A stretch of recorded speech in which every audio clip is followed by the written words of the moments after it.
प्रिय भैया बहनों, आप सभी का एसटी क्लास में हार्दिक वंदन, अभिनंदन एवं स्वागत है। जब तक पढ़ने की उम्र है तब तक खूब पढ़ो। आप जैसे उम्र के बच्चे देखते हो सड़क पर कूड़ा करकट बीनते हुए मिलते हैं,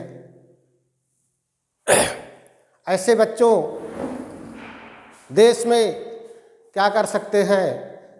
आप लोग तो एक अच्छे विद्यालय में, एक अच्छे कोचिंग में शिक्षा ग्रहण कर रहे हैं। दिन भर मारे मारे फिरते फिर कहीं पड़े सो जाते हैं। इन दीन दरिद्रों दुखियों पर क्यों तरस नहीं सब खाते हैं। इनके ललाट में भूख लिखी, गाली गलौज फटकार लिखी, ये है ऐसे शिशु भारत के माथे जिनके दुत्कार लिखी। दोस्तों, इसके पहले मैंने आपको बताया था दो बिंदुओं के बीच की दूरी प्रस्तावना। अब आज आपको पढ़ना है तीन बिंदुओं के संरेख होने का प्रतिबंध दूरी के आधार पर।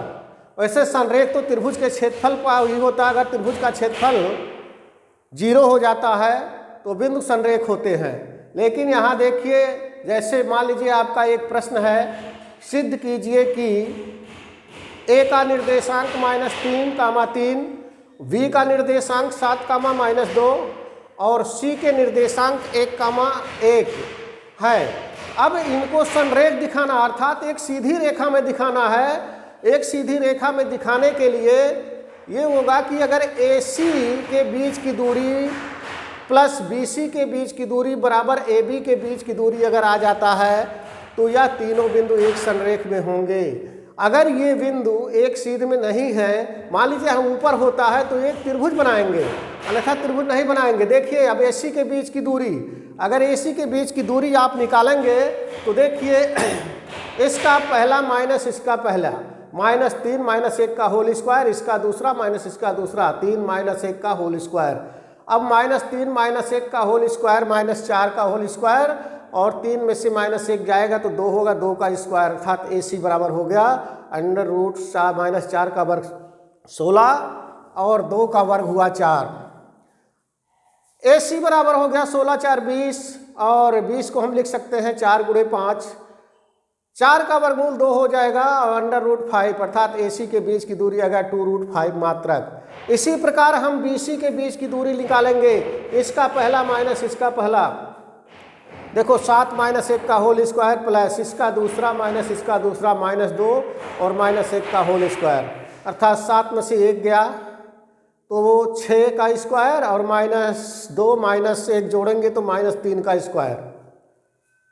BC बराबर कितना, 6 का स्क्वायर 36, -3 का स्क्वायर 9, 36 और 9 को जोड़ेंगे तो आया 45, अर्थात BC बराबर √9 × 5, 45 को लिख सकते हैं 9 × 5 और 9 का वर्गमूल होगा 3, अर्थात 3 कड़ी में 5। BC का मान आ गया 3 कड़ी में 5 मात्रक।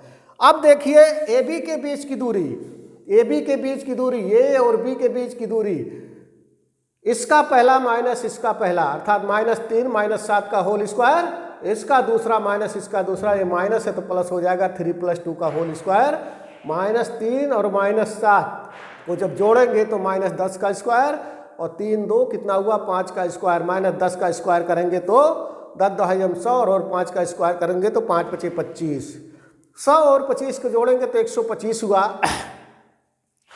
125 को हम लिख सकते हैं 25 × 5, अर्थात AB बराबर 25 का वर्गमूल 5 हो गया, 5 √5 मात्रा के AB के बीच की दूरी आ गया। अब देखिए AC + BC बराबर AB आना चाहिए। AC का मान देखिए 2√5 है, BC का मान 3√5 है और AB का मान 5√5 है।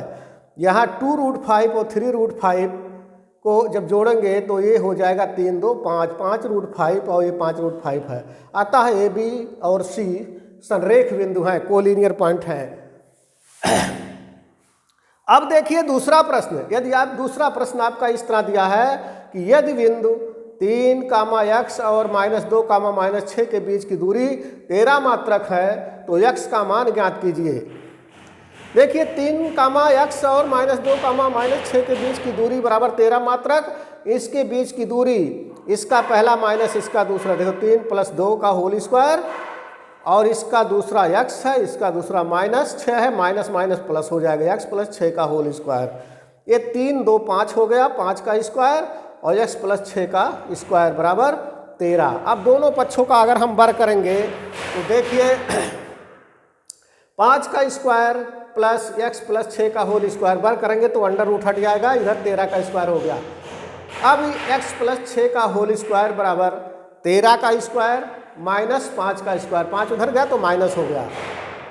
फिर देखिए x + 6 का होल स्क्वायर, 13 का स्क्वायर 169 और 5 का स्क्वायर 25 हुआ।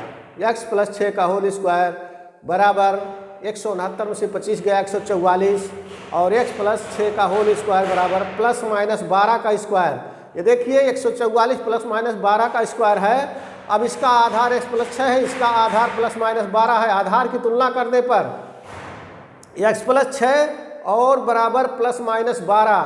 अब देखिए प्लस चिन्ह अगर लेंगे तो x + 6 बराबर 12, x बराबर 6 12 - 6, 6 उधर गया माइनस हो गया, x बराबर 6 मात्रक। इसी प्रकार ऋण चिन्ह लेने पर x + 6 बराबर -12, x बराबर -12 + 6 उधर गया -6, -12 - 6 -18 मात्रक हुआ।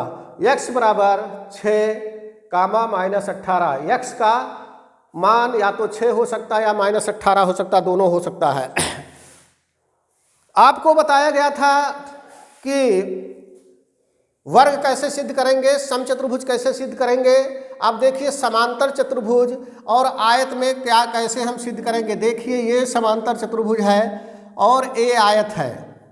आयत को अगर सिद्ध करने के लिए आपके सामने आ जाता है तो मान लीजिए दोनों में क्या अंतर होता है, इसके सम्मुख भुजाएं, अर्थात मान लो ये ABCD है तो सम्मुख भुजा AB बराबर यहाँ हो जाएगा आपका CD और BC बराबर AD हो जाएगा।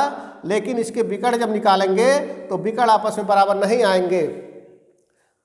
सेम इसी तरह अगर हम इसको निकालेंगे, आयत मान लो PQR है, PQRS है, तो इसके सम्मुख भुजाएं PQ बराबर SR और PS बराबर QR होना चाहिए, और लेकिन इसके विकर्ण भी आपस में बराबर होते हैं। अगर विकर्ण आपस में बराबर हो जाते हैं तो आयत होगा, और विकर्ण बराबर नहीं होते हैं तो समांतर चतुर्भुज होगा, लेकिन इसके सम्मुख भुजाएं आपस में बराबर होना चाहिए। धन्यवाद दोस्तों, अगला वीडियो कल।